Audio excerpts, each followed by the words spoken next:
दिया। गति क्या होती है, एक्चुअल में गति क्या है, कौन बताएगा गति क्या है? गति किसे कहेंगे, गति को आप किस तरीके से परिभाषित करोगे?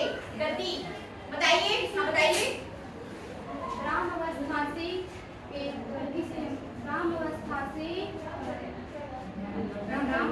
किसी समय में अपनी स्थिति में परिवर्तन करना।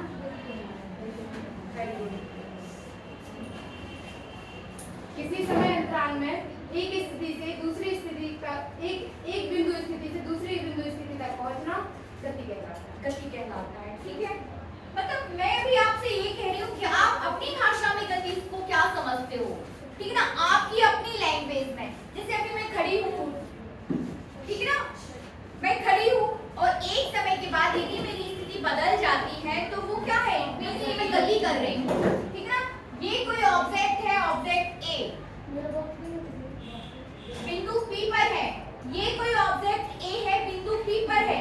कुछ समय के पश्चात ऑब्जेक्ट ए बिंदु क्यू पर पहुंच जाता है। इसका मतलब ये है कि बिंदु जो आपके पास ऑब्जेक्ट ए है वो क्या कर रहा है, गति कर रहा है।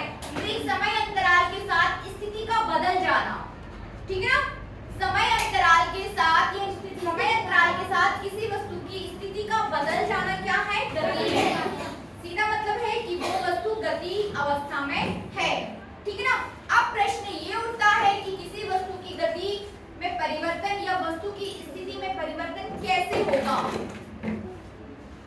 ठीक है ना, वस्तु की स्थिति में परिवर्तन कैसे होगा। जैसे ये वस्तु अपने आप थोड़ी सोच लेगी कि हम यहाँ पहुंच जाएं, ठीक है ना, और यदि मैं कुछ ना करूं तो क्या मैं अपने आप वहां पहुंच सकती हूँ? नहीं। तो वस्तु की स्थिति में परिवर्तन कैसे होगा? जब उस पर कोई बल कार्य करेगा, ठीक है ना। इस डस्टर पर मैंने बल आरोपित किया, बल आरोपित करने पर वस्तु की स्थिति क्या हो गई, बदल गई। तो गति के लिए आवश्यक है कि उस पर कोई बाह्य बल आरोपित किया जाए। गति के लिए आवश्यक कारक आपके पास क्या हो गया, बल, ठीक है ना। तो गति के लिए आवश्यक कारक क्या हो गया हमारे पास, बल। तो सबसे पहले हम बल को समझेंगे, उसके बाद गति पे पहुंचेंगे, ठीक है ना। बल, आप ऐसे भी बोल सकते हो बल की अवधारणा,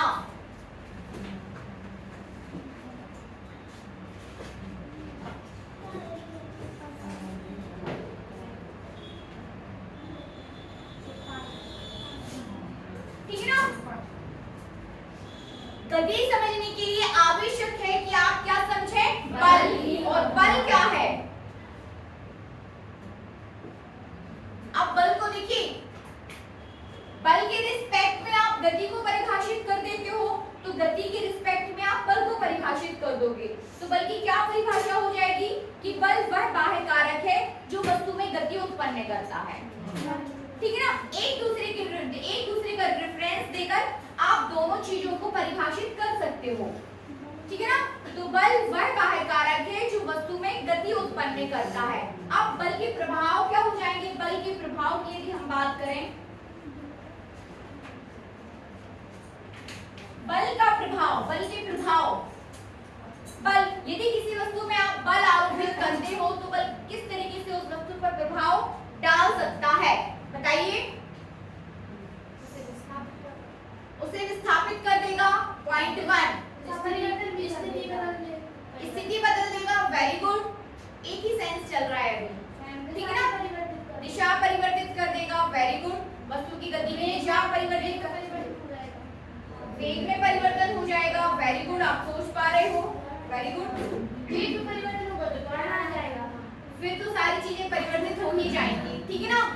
तो जब किसी वस्तु पर बल आरोपित किया जाता है तो स्थिर अवस्था, वस्तु यदि स्थिर अवस्था में है तो गति अवस्था में हो जाएगी। यदि वस्तु गति अवस्था में उस पर आप बल आरोपित कर रहे हो तो गति अवस्था से उसको स्थिर अवस्था में बदला जा सकता है।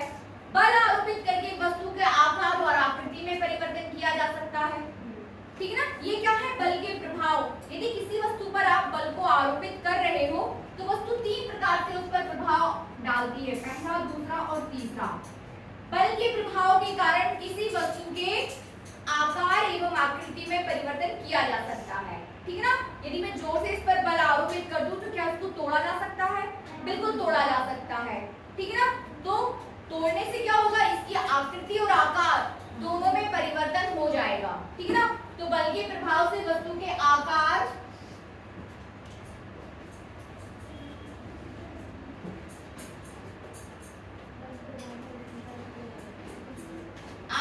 व आकृति में परिवर्तन किया जा सकता है।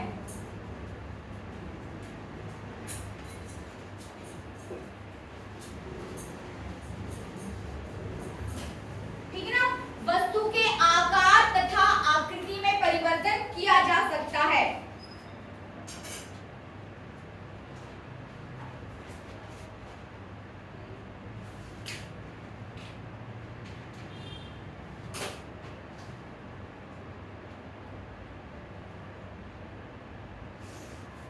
ठीक है ना, बहुत अधिक इसमें आपको डिटेल में लिखने की जरूरत नहीं है, फटाफट अपन इसका इंट्रोडक्शन लेंगे और आगे बढ़ेंगे।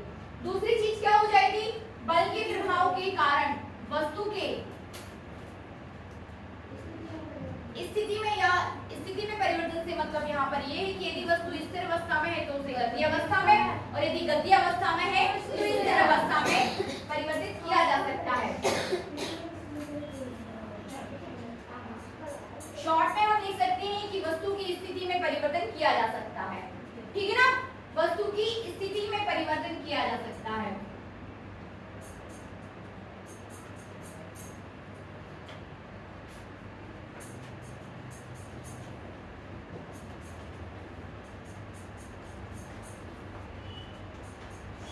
ठीक है, और तीसरा जो आप बता रहे थे कि वस्तु के वेग, वस्तु की गति की दिशा, मतलब दिशा में परिवर्तन किया जा सकता है।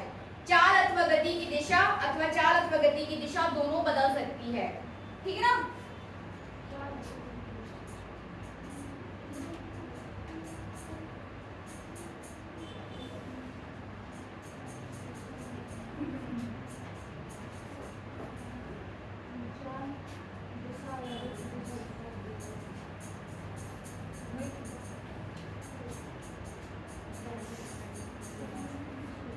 चाल अथवा गति की दिशा में परिवर्तन किया जा सकता है। तो ये तो हो गए बल की अवधारणा और बल के प्रभाव। मुझे नहीं लगता कि इसमें हमें बहुत डिटेल में समझना चाहिए, क्योंकि बल को आप दैनिक जीवन में यूज करते हो। ऐसा एक दिन नहीं जाता जहां आप बल के प्रभाव को ना देखते हो।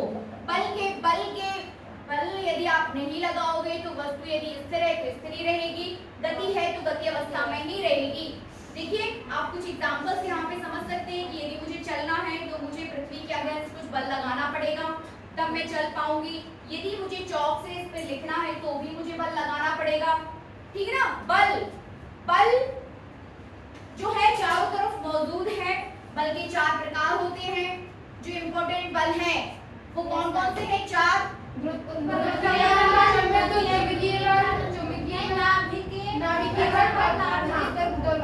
ठीक है ना, ये सारे बल के प्रकार हैं, ठीक है ना, समझ रहे ना।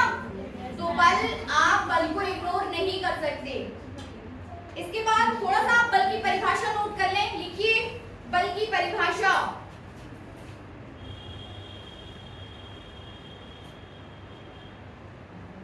बल वह बाह्य कारक है। बल वह बाह्य कारक है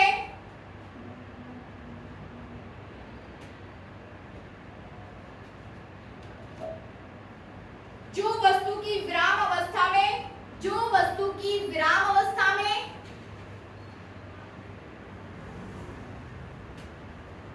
अथवा गति अवस्था में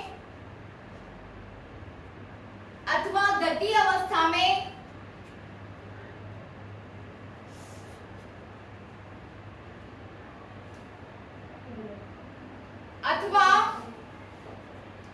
उसके आकार व आकृति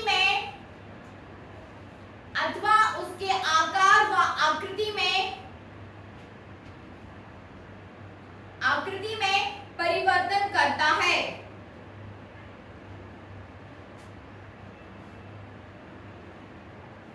ठीक है ना। 3 चीज जो बल के प्रभाव है, बल के प्रभाव से मिलाकर हमने बल की परिभाषा बना ली, ठीक है ना। क्या हो जाएगी कि बल वह बाह्य कारक है जो वस्तु की गति अवस्था अथवा विराम अवस्था आकृति व आकार में परिवर्तन की चेष्टा करता है या परिवर्तन करता है, बल कहलाता है। बनेगा सभी से? और इसके बाद हम देखेंगे जड़त्व। हेडिंग कीजिए जड़त्व।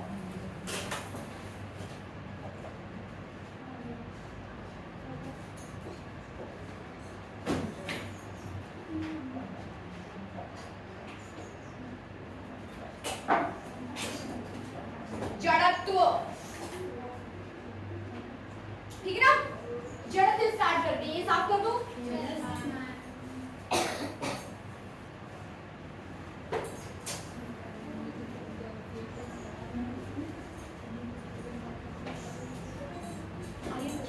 जय हिंद।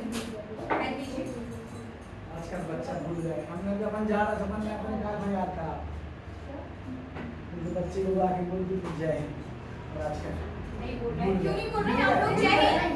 जब भी अफसर आपको मिले आपको जय हिंद बोलना है। नहीं पहले बोलते थे, अभी भी बोल अभी कुछ थोड़ी आप परसेंटेज कम है। नहीं, अब सबको बोलना है। कल से सभी बोलेंगे। हम तो जा ही रहे। नहीं, हम सोच रहे थे आप कुछ छोड़ नहीं। जाए, कुछ छोड़ जाए, पर लगता ही नहीं है कि हम छोड़ने लायक हैं। नहीं, आप लोगों ने कभी धोखे से ही आप बोला यही तो इशारे हैं, आप यही हैं। कल से आप लोग सर को जय हिंद बोलेंगे, ठीक है? चलिए जड़त्व।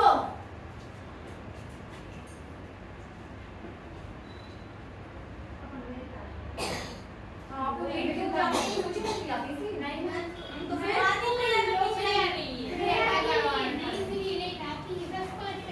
इनर्शिया, जड़त्व। जड़त्व शब्द सुना होगा आपने। जड़त्व का नियम, ठीक है ना? तो यहाँ देखिए जड़त्व क्या है। जड़त्व, जड़, जड़त्व इट मींस जड़। और कोई भी वस्तु अपनी जड़त्व गुण को छोड़ना नहीं चाहता, उसके विरुद्ध हो जाता है, ठीक ना? जड़, जड़त्व। जैसे ये वस्तु यदि स्थिर अवस्था में है तो इसका मतलब ये है यदि ये इसका जड़ नियम है। जड़त्व समझ रहे हैं ना? जड़ नियम, मूल नियम।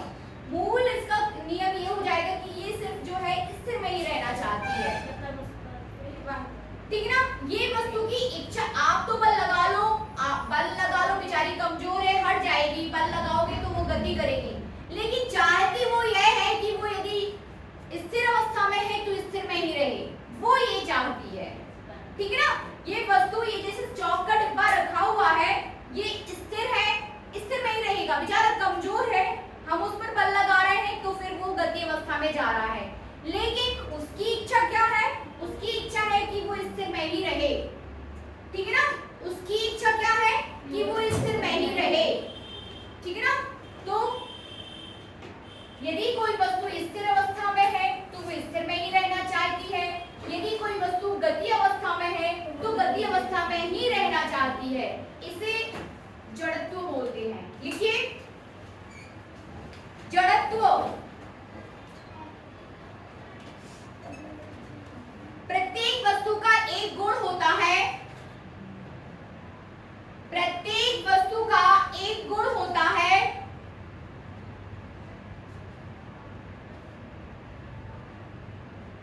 जिसके कारण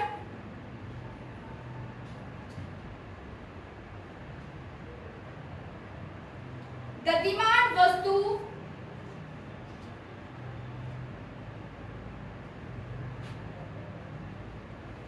सदैव उसी वेग से, सदैव उसी वेग से, उसी दिशा में, उसी वेग से, उसी दिशा में गतिमान अवस्था में ही रहती है।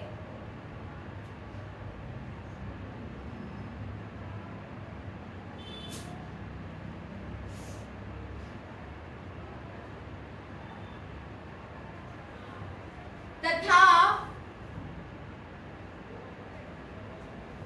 स्थिर अवस्था में स्थित वस्तु,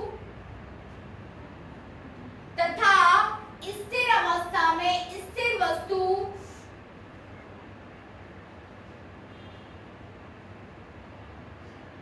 स्थिर अवस्था में ही रहती है,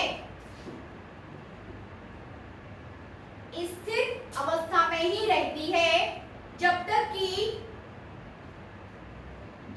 कि उस पर कोई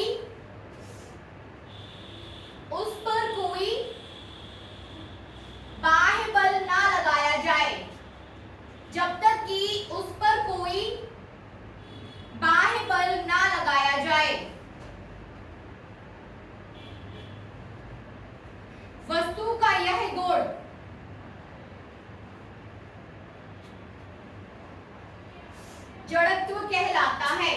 वस्तु का यह गुण जड़त्व कहलाता है। पैराग्राफ चेंज करके लिखिए। किसी वस्तु में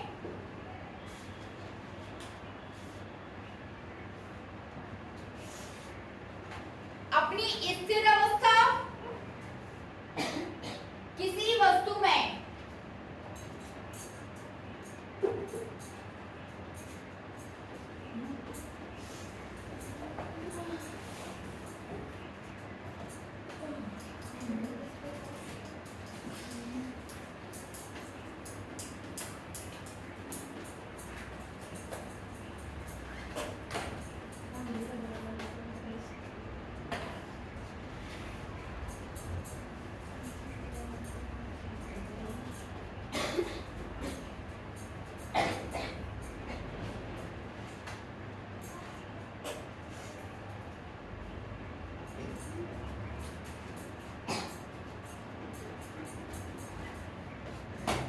ठीक है ना, अपनी अवस्था में परिवर्तन का विरोध करना। ठीक है ना, अपनी अवस्था में परिवर्तन का विरोध करना क्या कहलाता है? जड़त्व। मतलब सीधी बात ये कि आप जिस अवस्था में पहले थे आप उसी में रहना चाहते हो, आप उसी में रहना चाहते हो, बल लगाकर आपकी अवस्था को परिवर्तित किया जा रहा है। ठीक है ना, तो प्रत्येक वस्तु जो है स्थिर अवस्था में है तो स्थिर में ही रहना चाहती है, गति अवस्था में है तो गति अवस्था में ही रहना चाहती है। उसकी अवस्था में परिवर्तन का विरोध करना। ठीक है ना, विरोध कौन करता है? वस्तु। तो वस्तु जो है अवस्था में परिवर्तन का विरोध करती है, तो वस्तु का यह गुण क्या कहलाता है? जड़त्व। बनेगा? Any confusion? Any doubt? ठीक है, आगे हम देखेंगे जड़त्व दो प्रकार की होती है। एक तो होते हैं विराम का जड़त्व और दूसरा हो जाता है गति अवस्था का जड़त्व। एक विराम का जड़त्व, तो सबसे पहले हेडिंग दीजिए विराम का जड़त्व।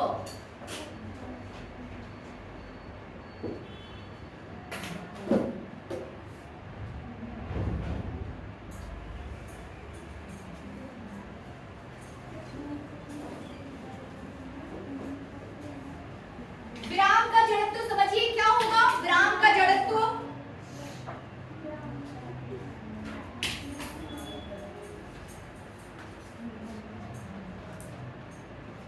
ठीक है, जल्दी जल्दी समझ लेते हैं इसको, कोई दिक्कत नहीं, लिखने की कुछ भी जरूरत नहीं है अभी।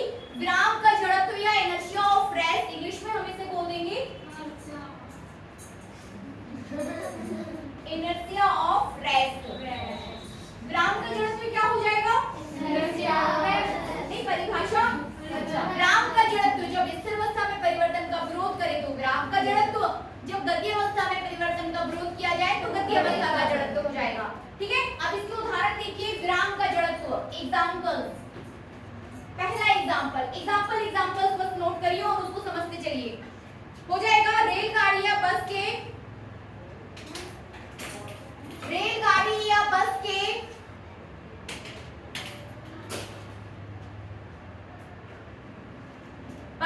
अचानक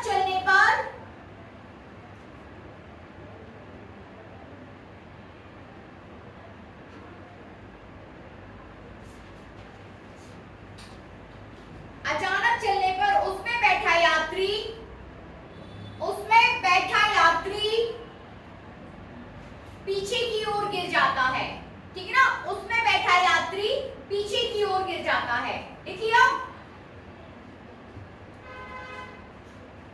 अब क्यों गिर जाता है? यहां देखिए,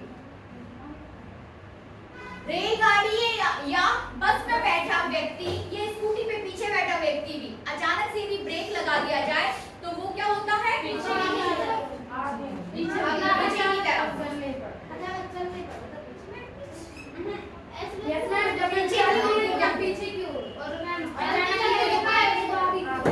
है, तो ऐसा क्यों होता है? ऐसा इसलिए होता है कि देखिए आपकी सिटिंग है, आपके पैर जो है बस के फर्श से जुड़े हुए हैं। यहाँ देखिए आपके जो पैर हैं वो बस के साथ बस के फर्श से जुड़े हुए हैं, क्योंकि आपका शरीर ऊपर की तरफ है और पैर किससे कनेक्टेड है? बस के फर्श से, बस के तल से। ठीक है ना, तो क्या होता है जैसे ही अचानक से ब्रेक लगेगा जाएगी। बस के साथ साथ आपके पैर भी रुक जाएंगे, ठीक है ना। बस के साथ साथ आपकी बॉडी, जो जितनी बॉडी बस के तल के साथ कनेक्टेड है, वो पूरी बॉडी क्या हो जाएगी, तुरंत रुक जाएगी। लेकिन आपके ऊपर वाला शरीर जो है वो क्या है, गति अवस्था में है, ठीक है ना। नीचे वाला शरीर एकदम से स्थिर अवस्था में आ जाता है ब्रेक लगते ही, लेकिन ऊपर वाला शरीर जो है किसमें होता है, गति अवस्था में। तो एक आपके पास इतना जो है ऊपर वाला गति अवस्था में, नीचे वाला विराम अवस्था में आ जाता है। तो ये रुकेगा और ये चलने लगेगा, तो आपको क्या है, झटका सा लगेगा कि आप जो है सामने की तरफ या पीछे की तरफ क्या है, आप झुक जाओगे। झुकने का मतलब ये है कि ऊपर वाला शरीर जो है अभी भी गति अवस्था में ही है, ठीक है ना। ऊपर वाला शरीर अभी भी क्या है, गति अवस्था में ही है। चूंकि ब्रेक लगाकर रोका गया है, इसलिए इसे ब्राह्म का जड़त्व वाले एग्जांपल में आएगा, ठीक है ना, समझ गए। फिर दूसरा आपके पास हो जाएगा, समझ लीजिए इसको, जैसे कि आपके पास दूसरा एग्जांपल आप इधर समझ रहे हो। दूसरा एग्जांपल यहाँ पे क्या हो जाएगा कि क्या होता है, आपके पास कंबल है, कंबल में कभी कभी क्या है, धूल छड़ जाती है, धूल लग जाती है। तो हम क्या करते हैं, किस तरीके से धूल छटकारते हैं, या तो आप कंबल को ऐसे ऐसे कर दो, या फिर कंबल पर आप जो है लाठी से प्रहार करो। तो ऐसी अवस्था में भी कंबल आपका स्थिर रहता है, लेकिन धूल गति अवस्था में आकर झड़ जाती है, ठीक है ना।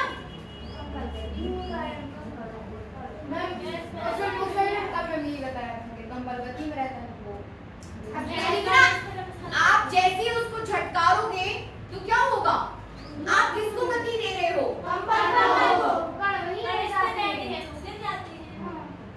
ठीक है ना, मतलब ये भी किसमें जाएगा, विराम के जड़त्व में। ये कंबल वाला एग्जांपल हो गया। तीसरा एग्जांपल और क्या हो सकता है, समझ रहे हैं आप लोग। तीसरा एग्जांपल,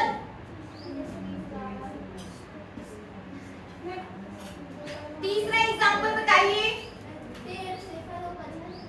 पेड़ से फलों का झड़ना, वो कैसे झड़ेंगे, है ना, समझ गए आप लोग विराम का जड़त्व। इसके बाद हम देखेंगे आप गति का जड़त्व। तो गति का जड़त्व क्या हो जाएगा,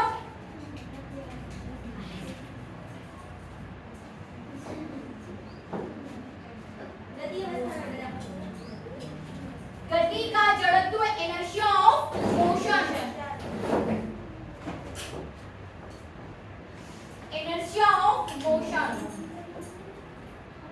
क्या हो जाएगा, इनर्शिया ऑफ मोशन। गति अवस्था में परिवर्तन का विरोध, गति अवस्था में परिवर्तन का विरोध, गति अवस्था में परिवर्तन का विरोध इनर्शिया ऑफ मोशन हो जाएगा। इसके एग्जांपल,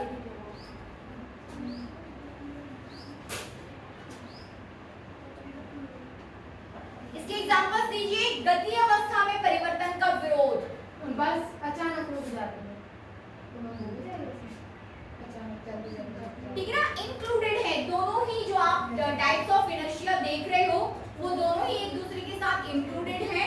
आप गति में, ठीक है ना, दोनों ही इनर्शिया, चाहे आप गति का जड़त्व देखिए, चाहे आप ब्राह्म का जड़त्व देखिए, both are included to each other, दोनों एक दूसरे के साथ इंक्लूडेड है। सीधी बात ये है कि एग्जांपल्स आपके किस तरीके से हो जाएंगे, यदि आप गति अवस्था में हैं और अचानक से आपको ब्रेक लगा दिया जाए तो एक स्थिति ये हो गई।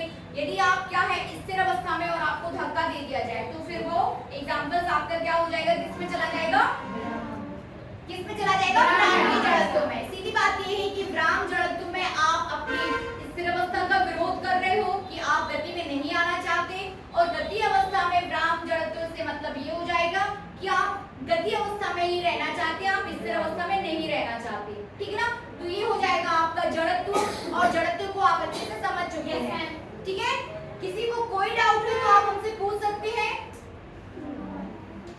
जड़त्व समझ में आया अंकिता, तुलसी, एनी डाउट, कोई भी डिस्कशन करना है तो हम कर सकते हैं, ठीक है। नेक्स्ट टॉपिक यहाँ पर हम लेने वाले हैं न्यूटन की गति के नियम। साफ कर दूं? न्यूटन की गति के नियम, फटाफट इसको भी डिस्कस कर लेते हैं।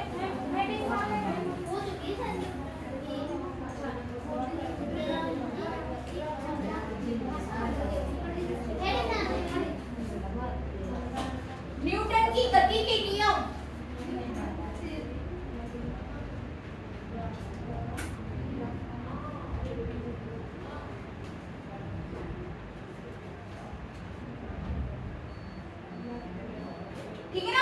न्यूटन की गति के नियम, law of motion of Newton, प्रथम, द्वितीय और तृतीय। कक्षा 9 में भी आप पढ़ चुके हैं न्यूटन की गति के नियम। पहला नियम आपका जड़त्व का नियम हो जाता है ना। दूसरा नियम आपका संवेग में परिवर्तन की दर से रिलेटेड है और तीसरा नियम आपका क्रिया प्रतिक्रिया वाला हो जाता है। फटाफट इसको कर लेते हैं हम। पहला नियम किसका हो जाएगा? जड़त्व का नियम।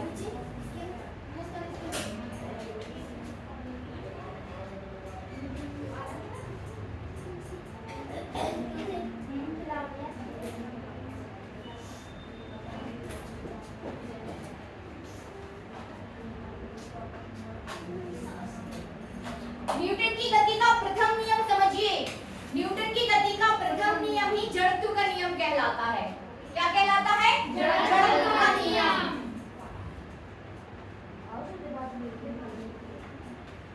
जड़त्व का नियम क्या हो जाएगा?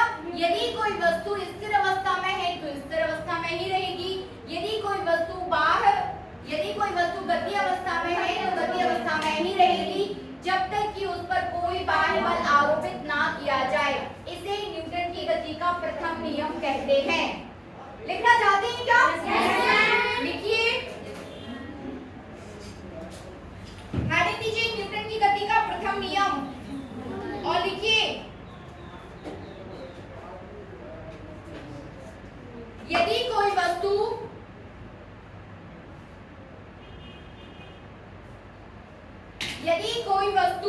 स्थिर अवस्था में है तो स्थिर अवस्था में ही रहती है।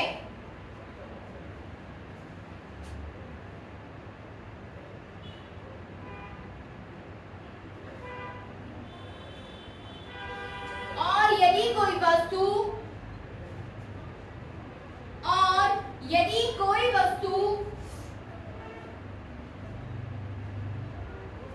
गति अवस्था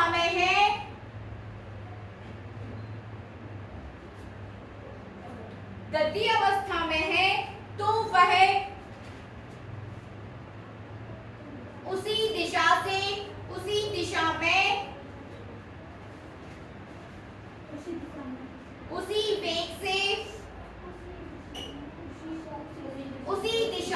उसी वेग से गतिमान रहेगी। उसी दिशा में उसी वेग से गतिमान रहेगी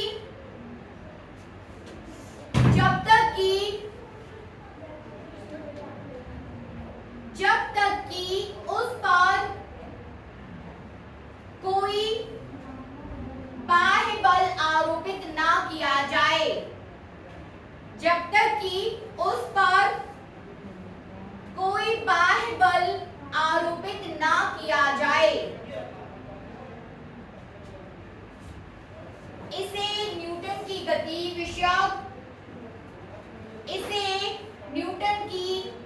विषयक प्रथम नियम कहते हैं। गति विषयक प्रथम नियम कहते हैं।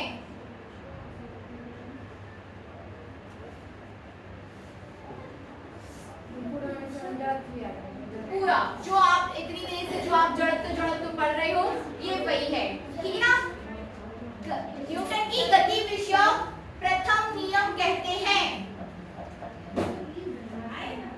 हाँ जी मैम, बच्चे आए हैं।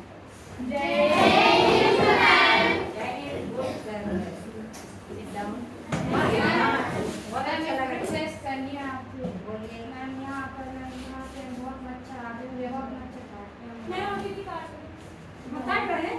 Yes ma'am. भैया हम लोग चला नहीं रखवा देना चाहिए। एक जाली तो हां नहीं बहुत ज्यादा मोटी है। नहीं अच्छा जाली उनको करवा देंगे बेटा, है ना? पेड़ पौधे भी है ना, ये आइटम टूटी बताइए अंदर नहीं आ रहा। नहीं वो बंद करोगे तो ऊपर नहीं आएगा। ये भी है फिर और लगी जाएगा प्रोपोगेशन लगता है।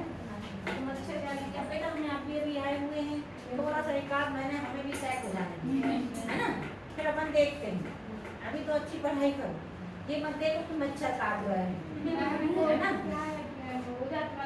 हाँ नहीं वो तो समझ रहे हैं, हमें भी बहुत जल्दी होता है। हमें भी एक मच्छर काटे तो हमें चिंता हो जाती है, यहाँ छोटी काटते रहते हैं। हाँ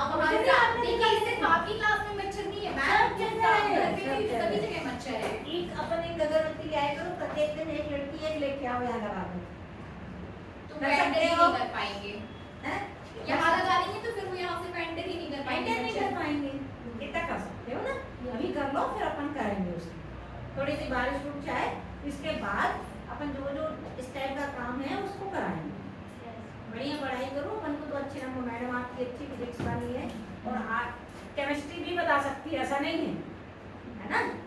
जैसे यदि आपको कुछ ऐसा नहीं लग रहा है कि नहीं समझ में आ रहा है तो वो, क्योंकि वो मेहनत करती हैं और दिख रहा है।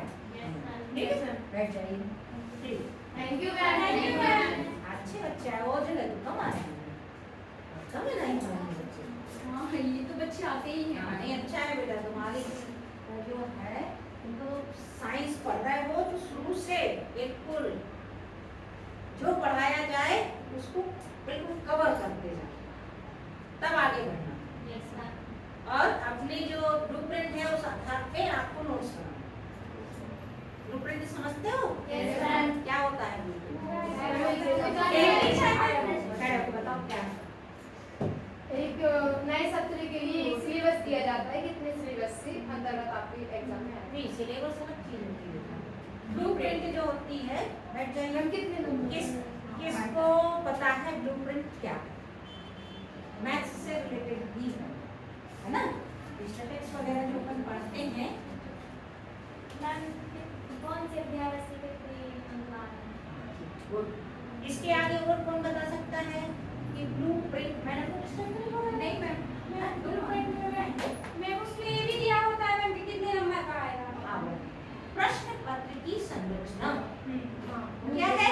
ब्लूप्रिंट। तो आपकी जो पाठ्यक्रम इकाई बार विभाजित है, देखा आपने? Yes ma'am.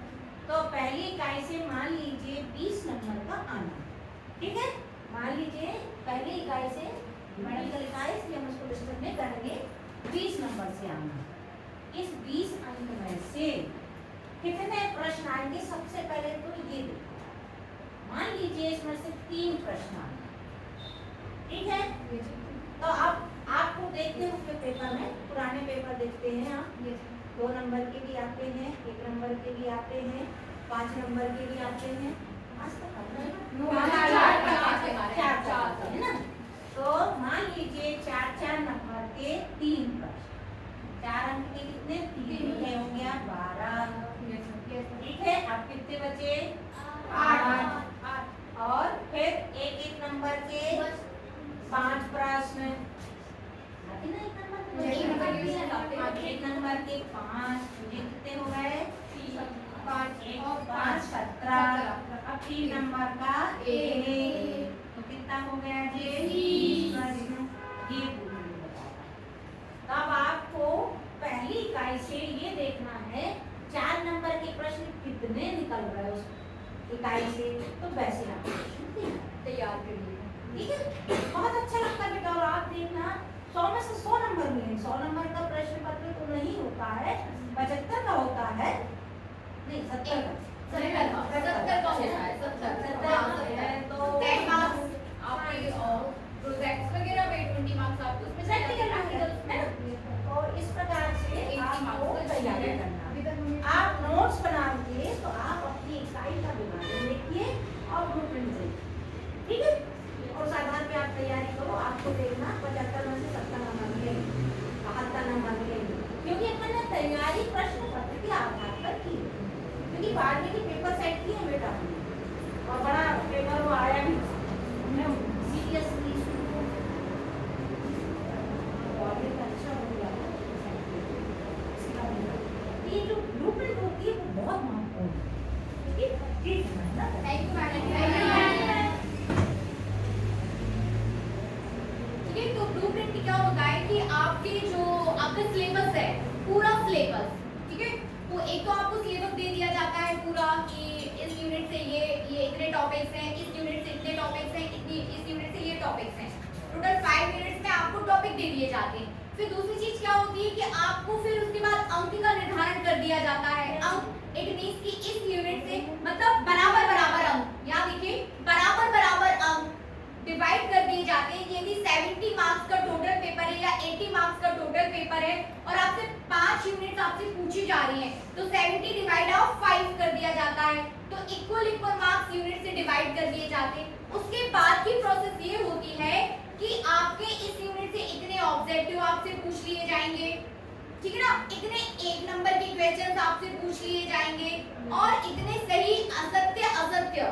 कैसा क्वेश्चन पेपर आता है? आपको सबसे पहले ऑब्जेक्टिव, सत्य असत्य, सही जोड़ियां, खाली स्थान, ठीक है ना, अब नहीं आने हैं, ठीक है ना, अब नहीं आने हैं, फोन में है मेरे। अब आपका जो है ब्लूप्रिंट थोड़ा सा चेंज हो गया है, तो जो चेंज हुआ है उस पर हम लोग बाद में बात करेंगे, ठीक है ना। ब्लूप्रिंट जो चेंज हो गया है सिर्फ पेपर में आया है, अभी लोक शिक्षण संचालनालय से जो आदेश निकलता है अभी मैंने उसमें नहीं देखा है, तो भी अपन मान के चलेंगे कि ब्लूप्रिंट आपका चेंज हो गया है। ब्लूप्रिंट से मतलब समझ गए कि किस इकाई से कितने नंबर का कौन से क्वेश्चन, कितने क्वेश्चंस आएंगे। ब्लूप्रिंट भी फेल हो जाता है, ब्लूप्रिंट भी फेल हो जाता है, इसलिए आप जो है देखिए वो सभी बच्चे जो कॉम्पिटिटिव एग्जाम्स की तैयारी करना चाह रहे हैं, जो नीट या AIEEE जेईई मेंस की वगैरह की तैयारी कर रहे हैं या करना चाहते हैं या उनको करना ही चाहिए, तो आपको पूरा फिजिक्स पढ़ना है, पूरा फिजिक्स, पूरा केमिस्ट्री, पूरा मैथ्स, पूरा बायो, पूरा, ठीक है ना। फिर परीक्षा अभी का आप कक्षा 11 में हो, आप पूरा पढ़िए, चाहे समझ रहे ना, इज दैट क्लियर। चलिए न्यूटन की गति का गति नियम,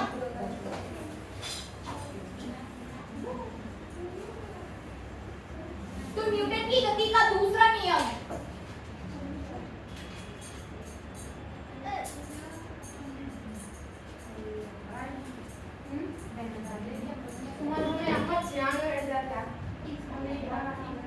चलिए लिखिए,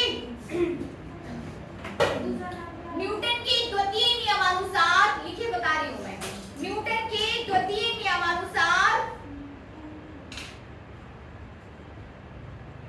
किसी वस्तु के संवेग में परिवर्तन की दर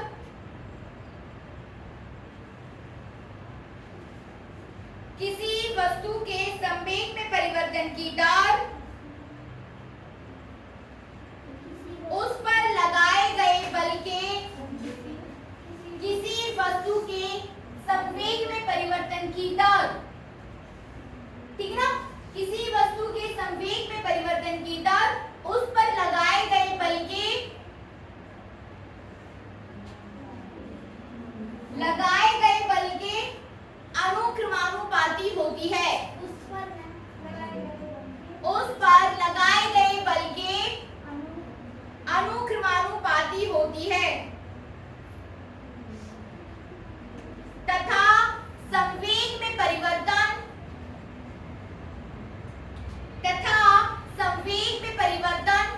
उसी दिशा में होता है,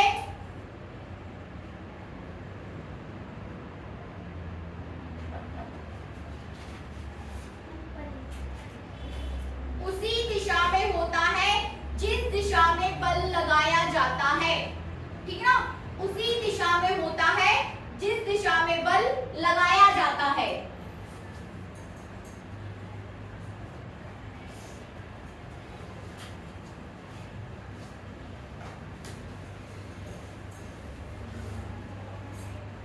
अब इसका हमें देखना है गणितीय रूप, यहाँ देखिए क्या देखना है, गणितीय रूप।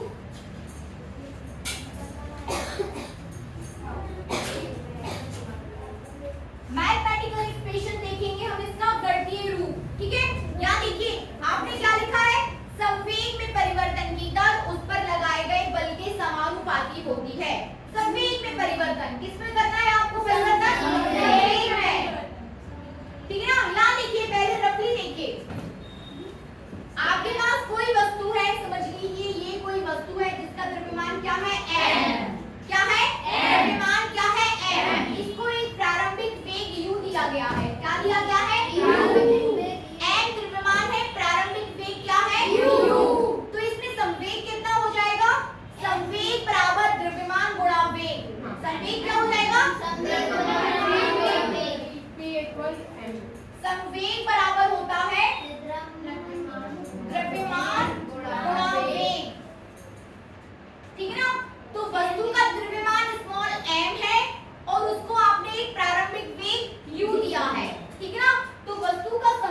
P1 इक्वल टू हो जाएगा mu, ठीक है ना।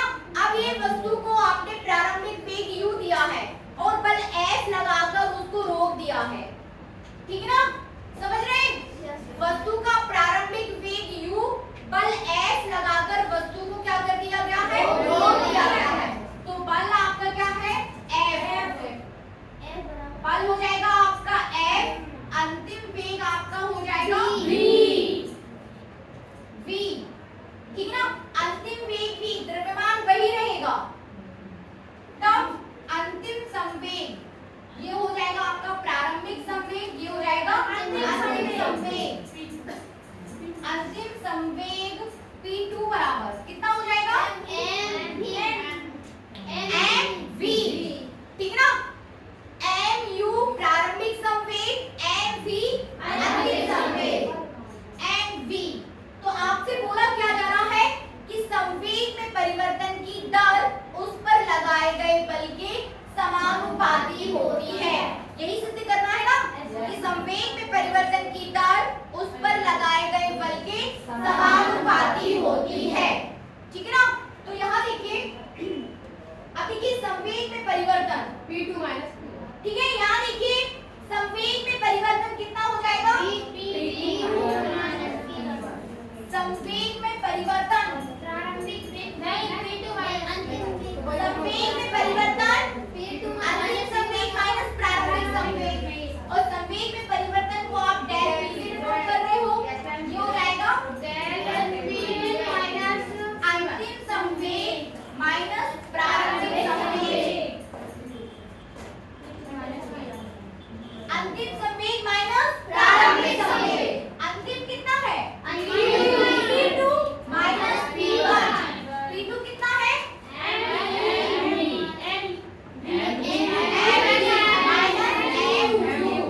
तो m को यदि आप कॉमन ले लो तो v माइनस u, ये हो जाएगा डेल p।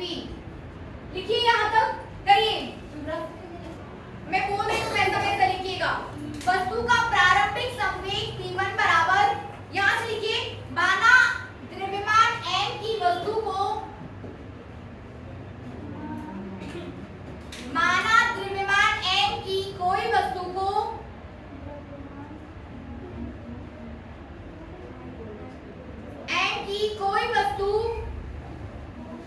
को प्रारंभिक वेग u से, प्रारंभिक वेग u से गतिमान किया गया है, गतिमान किया गया है, तो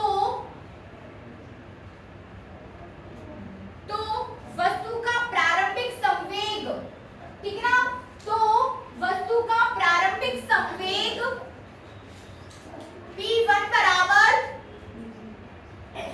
वस्तु का प्रारंभिक संवेग P1 बराबर, यहाँ देखिए P1 बराबर लिखिए mu, संवेग और वेग दोनों ही सदिश राशियां हैं, तो यहाँ पे सदिश लगा दीजिए। प्रारंभिक संवेग P1 बराबर mu, ठीक है। आगे लिखिए, अब यदि डेल t समय तक, आगे लिखिए, अब यदि डेल t समय तक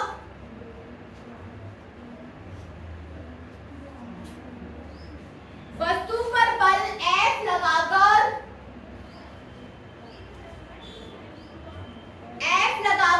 उसका अंतिम वेग,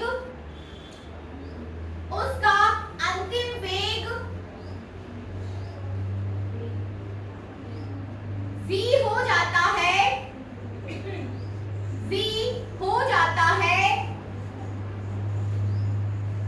लेकिन वस्तु का द्रव्यमान नियत रहता है, लेकिन वस्तु का द्रव्यमान नियत रहता है, तो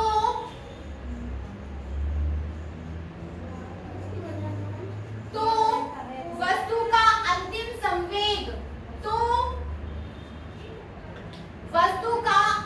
संवेग, P2 बराबर, ठीक है ना, वस्तु का अंतिम संवेग P2 बराबर, सदिश P2 बराबर mv, P2 बराबर mv, ठीक है ना।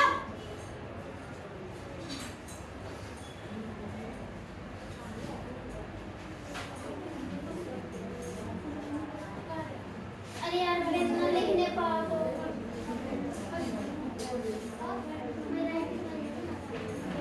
है ना। यहाँ देखिए आपके पास P1 आया है, वस्तु का प्रारंभिक संवेग mu, वस्तु का अंतिम संवेग mv, mu mv। आगे लिखिए, अब लिखिए आगे। इसलिए डेल टी समय में वस्तु के संवेग में परिवर्तन क्या हो जाएगा? डेल टी समय में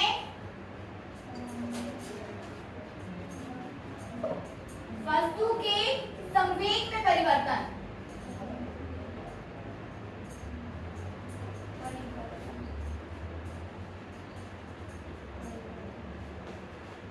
डेल टी बराबर P2 माइनस P1। तो डेल P बराबर संवेग में परिवर्तन, डेल P बराबर संवेग में mv माइनस कर दीजिए ना, mv minus mu, mv minus mu, तो m common v minus u, ठीक है ना। तो हमारे पास क्या आ जाएगा? डेल P बराबर m डेल v, ठीक है ना। डेल V सिर्फ और सिर्फ वेग में परिवर्तन को दिखा रहा है, प्रारंभिक वेग माइनस अंतिम वेग, डेल V।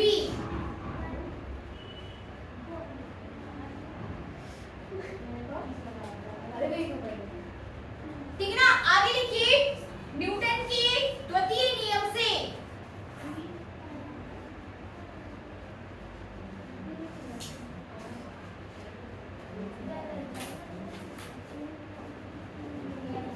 दूसरा है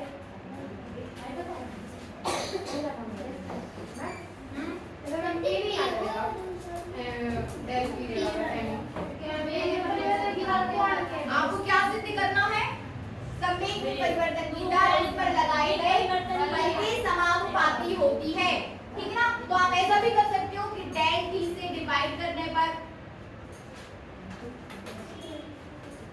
डेल टी से यदि आप इसमें भाग दे दो तो del P upon del T हो जाएगा, m del v upon del T हो जाएगा। अब del v upon del T को आप कितना लिख सकते हो? a। तब हो जाएगा आपका del v upon del T बराबर m a, डेल टी बराबर m a, ठीक ना। तब हमारे पास आ जाएगा डेल p बटे del t equals to f। तो संवेग में परिवर्तन की दर उस पर लगाए गए बल के समानुपाती होती है। डेल पी का मतलब होता है संवेग में परिवर्तन, संवेग में परिवर्तन।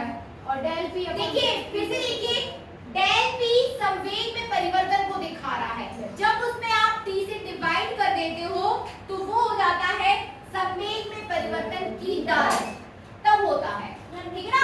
यहाँ देखिए डेल p आपको क्या बताएगा? संवेग में परिवर्तन क्या दिखाएगा? संवेग में परिवर्तन। और डेल p अपॉन डेल t आप कर देते हो तो ये हो जाएगा संवेग में परिवर्तन की दर, संवेग में परिवर्तन की दर। तो यहाँ आपने सिद्ध कर दिया है कि संवेग में परिवर्तन की दर उस पर लगाए गए बल के समानुपाती होती है। यहाँ तक करिए। नहीं, वो बुक पे गलत लिखा है, जो मैं करा रही हूँ वो सही है। आपको सिद्ध करना है न्यूटन की गति का द्वितीय नियम, आपको क्या करना है? सिद्ध करना है। तो सिद्ध क्या हुआ? यहाँ सिद्ध हो गया है, बुक में थोड़ा ठीक नहीं है। यहाँ सिद्ध हुआ है आपका न्यूटन की गति का द्वितीय नियम। आप यहाँ पे लिख सकते हो, अर्थात संवेग में परिवर्तन की दर उस पर लगाए गए बल के समानुपाती होती है। इन पॉइंट्स में, इन लाइंस में, किसी भी स्टेप में यदि कहीं भी आपको कहीं कोई कंफ्यूजन है, डाउट है, तो आप मुझसे पूछ सकते हैं। अनामिका बनना है?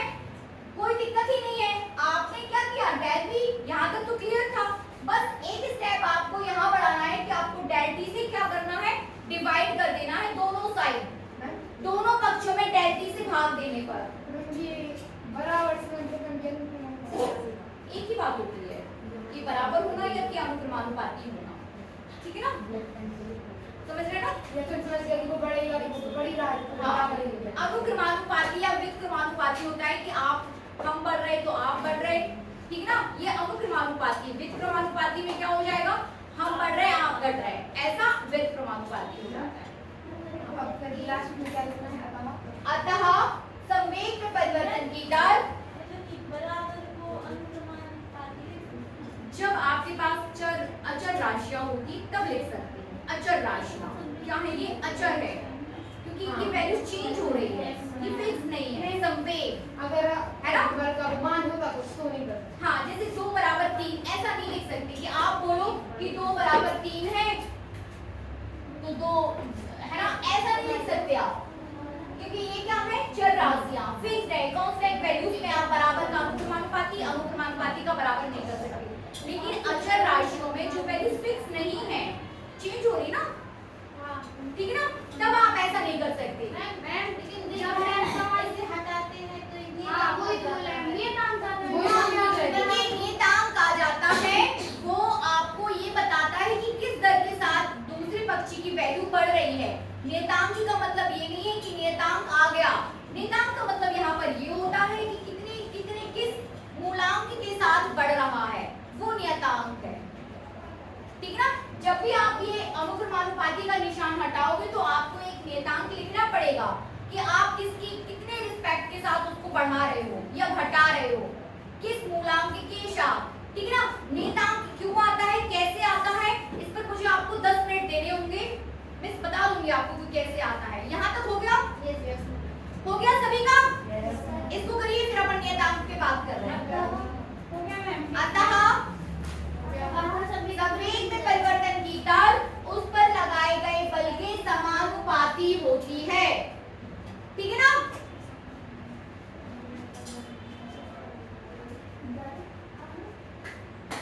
हो गया,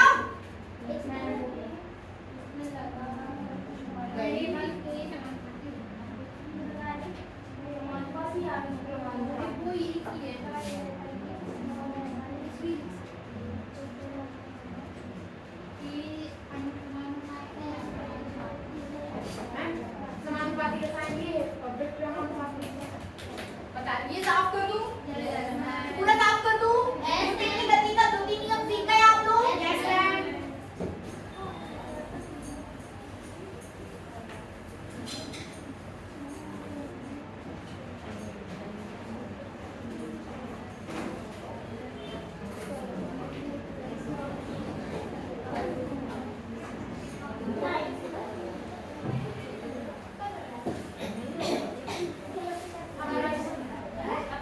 बातचीत मत करिए, बातचीत नहीं।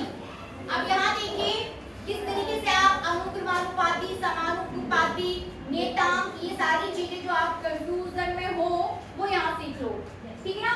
जैसे आपने लिखा कि संवेग में परिवर्तन की दर उस पर लगाए गए बल के समानुपाती होती है, ठीक है ना। और एक नियम ये है आपके पास कि F is inversely proportional to the R square, ठीक है। जब बटे में लिखा होता है तब व्युत्क्रमानुपाती निशान वही रहता है, ठीक है ना, निशान आपका वही रहता है, लेकिन जब बटे में लिखते हैं तो वो व्युत्क्रमानुपाती हो जाता है। जब उसी में लिखते हैं तो उसी के बाजू में तो वो समानुपाती होता है। तो ये प्रॉब्लम खत्म, ठीक है। एक के बटे में लिखते हैं, एक ही के बटे में डिपेंड करता है ना कि किसके बटे में है। हाँ, जिस जोन सी राशि हुई है उसी के बटे हाँ, ठीक है ना। जैसे आपका ये F इक्वल टू लिखो, F बराबर क्या था आपके पास, उसमें जो है हमारा M1 M2 upon R square, हाँ, ठीक है ना। तो यहाँ पर आप ये बोल सकते हो कि बल जो है द्रव्यमान के समानुपाती है और बल जो है त्रिज्या के व्युत्क्रमानुपाती है। मतलब अलग-अलग टर्म्स के लिए अलग-अलग आप लिख सकते हो, अलग-अलग टर्म्स के लिए अलग-अलग। द्रव्यमान के समानुपाती था तो एक समीकरण में द्रव्यमान के समानुपाती लिख दो, दूसरे समीकरण में आप त्रिज्या की बात कर लो। यदि और राशियां होती तो आप तीसरे समीकरण में उसके अकॉर्डिंग बात कर लेते, ठीक है ना। ये समझ आया। अब आप बात हो रही है कि नियतांक आ जाता है, क्यों आ जाता है, कैसे आ जाता है। यहाँ पर आप